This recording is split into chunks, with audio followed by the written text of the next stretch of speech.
seated.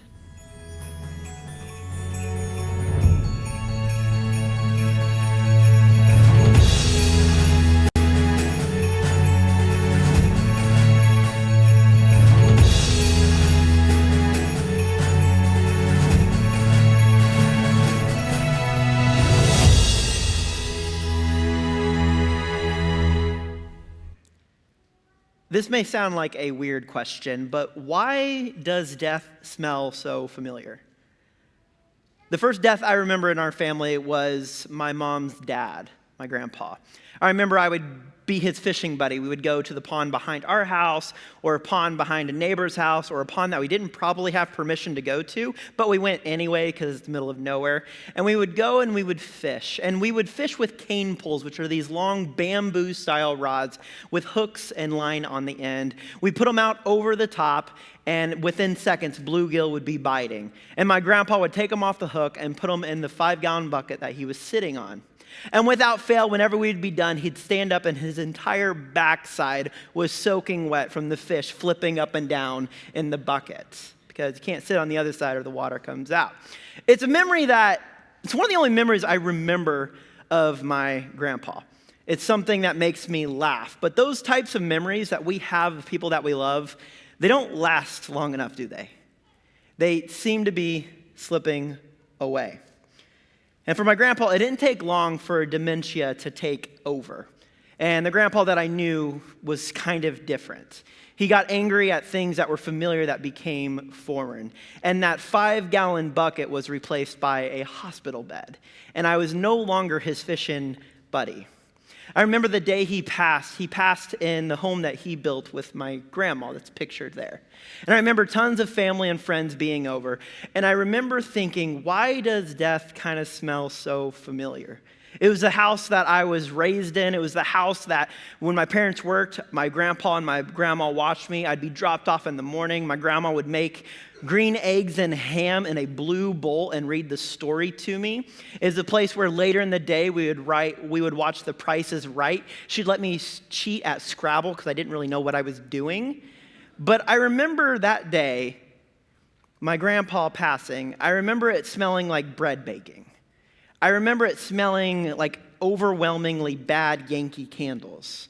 I remember the smell of mint and the mustiness throughout the house.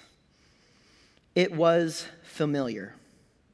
My grandpa passed and we had a funeral, and that was the last time I saw him. Why is death so familiar? A nursing home, a hospital bed, a funeral home. None of us get to escape being acquainted with death. We know what it's like. We know what it feels like, what it sounds like. We are familiar with tears. We are familiar with pain. We understand the heartache and sorrow that comes with someone passing. We know what it's like to see hope give way to loss. We all have stories, encounters that we can share of our own stories of where we were hope-filled, but something took its place, and it feels like hope isn't quite there. We know what it's like to be left in spaces where hope feels absent. Yet even in those spaces, the spaces where hope seems absent, Jesus is in our midst. Jesus is in your midst. Jesus can be found in the space where it feels like our happy ending will never come. Jesus can be found in the midst when it feels like the entire universe just happens to be against us. When it feels like nothing good can come from what we're experiencing. When our car breaks down, when the baby won't sleep, when we get a bad diagnosis, or when we have a falling out with a family member. Even in those spaces, guess what? Jesus is present. And the question the first week of Advent is this: can hope spring up where hope has once been lost? Can hope spring up where hope has been lost? In our gospel story, we are introduced to two different stories that are intertwined to where it looks like hope had been lost, but only Jesus is the one that can bring hope back. Our first character is Jairus, who's a synagogue leader in a small town. Jairus is the small town pastor. He knows everyone and everybody knows Jairus. He's done weddings and funerals. He's been in your homes. He knows everyone and everybody knows him. But his daughter is sick. Later in the text, his daughter is of 12 years, but we also find out that she dies. As Jesus is on the way there, she passes away. Don't worry, the story ends up a good story. But there's nothing that Jairus can do. But he heard that Jesus had come to town.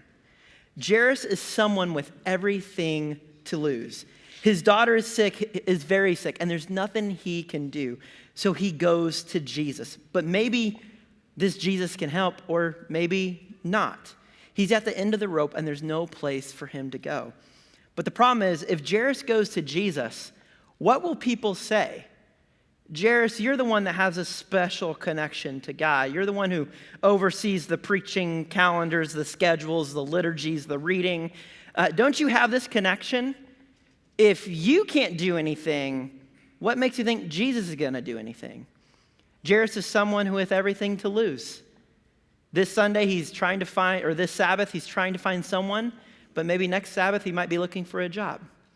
He might be looking for a new place of livelihood because he's doing something that probably shouldn't be done, trying to find Jesus. Jairus has everything to lose, yet he places his bet on Jesus. And he says this, "My little daughter is dying. Please come and put your hands on her so that she will be healed and live." So Jesus goes with him.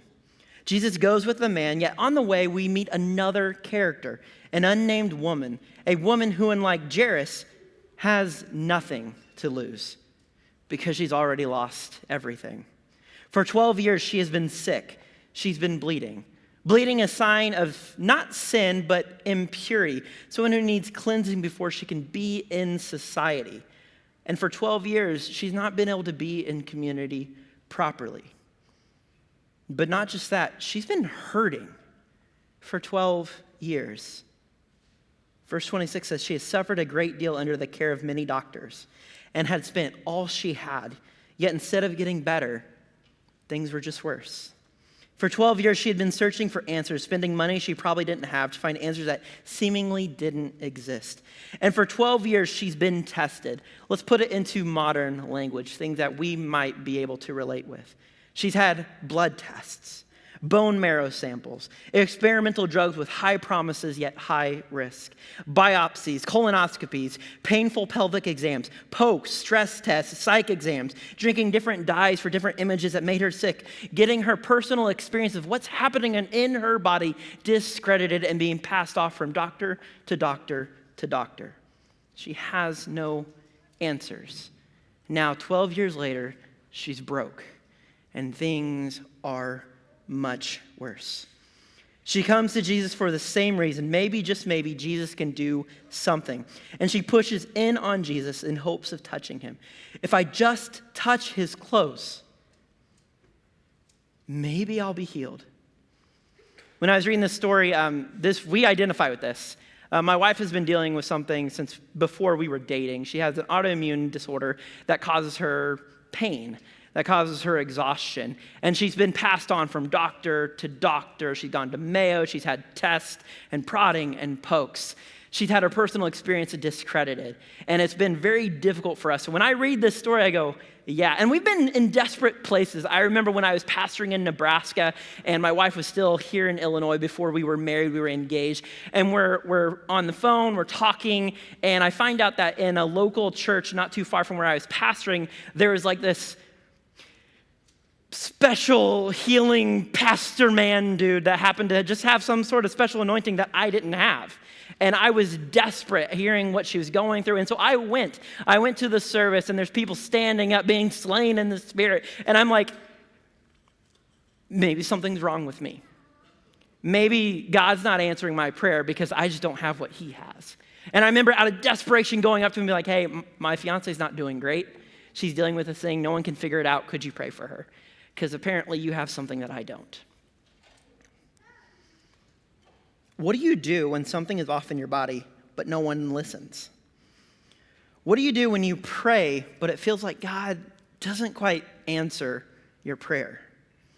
For many of us, the journey kind of ends there. For many of us, we give up. For some of us, we keep searching, hoping and leaning that God really is good. Maybe you've been there in a place of searching, or maybe you are there right now, and you're searching, wondering, God, are you really as good as you say you are, as they say you are? because I don't seem to be experiencing that today. We have Jairus, a man with everything to lose, and an unnamed woman who has nothing left to lose. Which one are you? Have you found yourself in the space of hopelessness with everything to lose?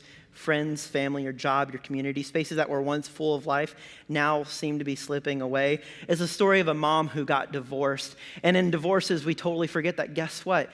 Friends pick sides. And now this mom is in community without her friends, and she's wondering if maybe she should have just stayed in that toxic relationship. It's a story of a student who has changed and now is going back to youth group, and they don't quite fit in anymore. Their friends at youth group are not accepting of them. They don't understand who they are anymore, and so they step away from community. It's a story of a family who's lost a child, and the grief is overwhelming. And in the spaces that you thought were safe, now people are just saying, you can just get over it. You have 2 other kids. And it hurts. Are you someone in a space where you feel like you have lost everything? Do you identify with Jairus? Do you long for this? Jesus, just put your hands on me.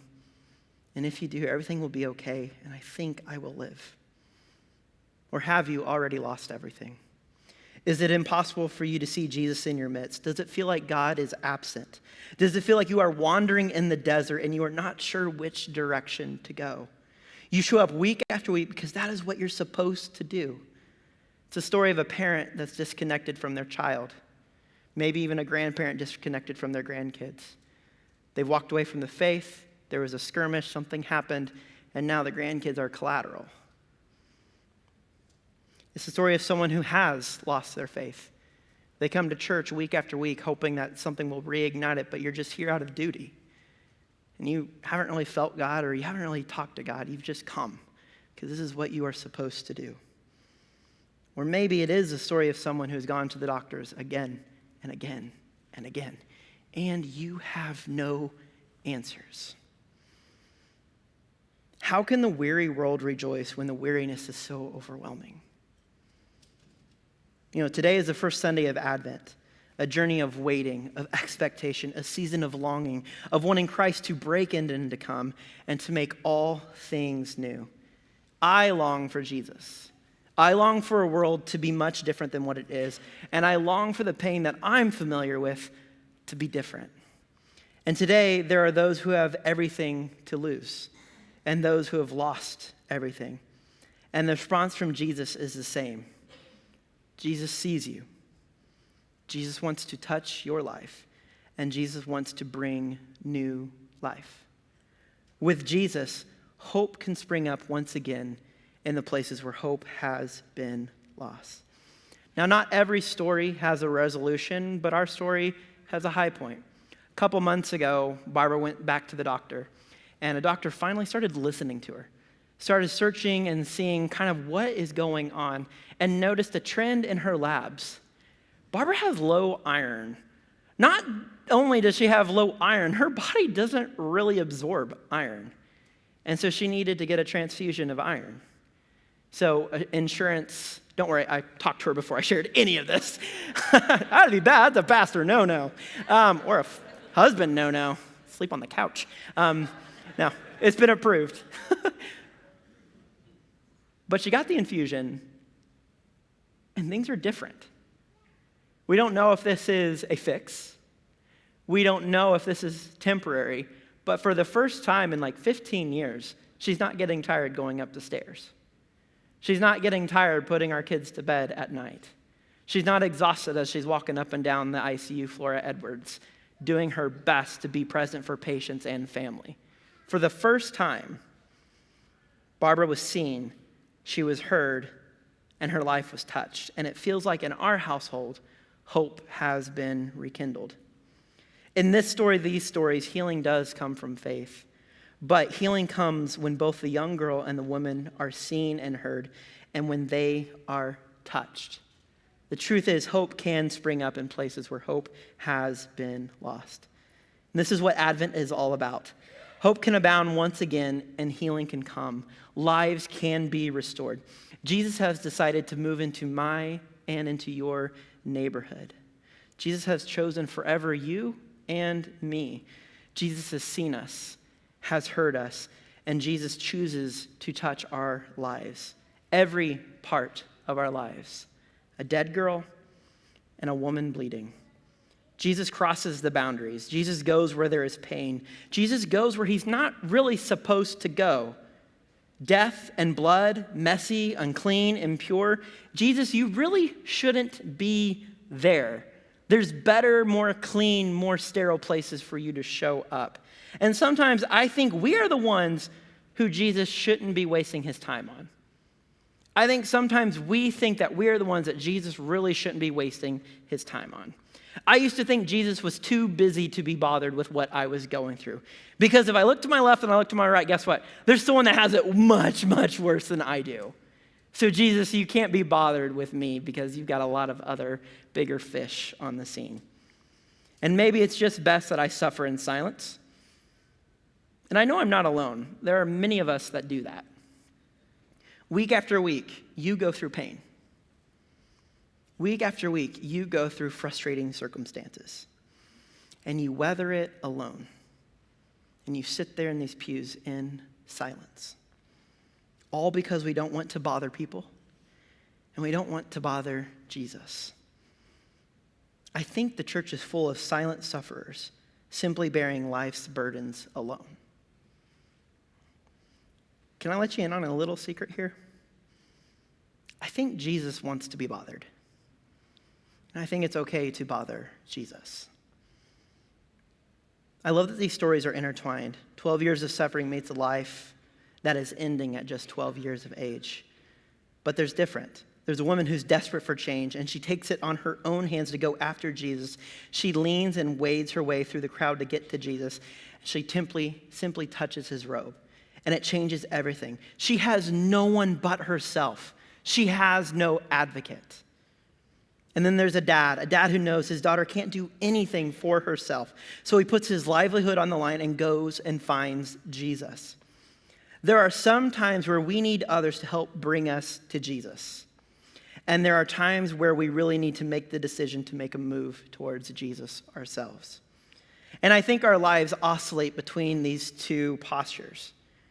There are times we need to be advocates of others, and there are times when you and I need to drop everything and we need to just go to Jesus ourselves.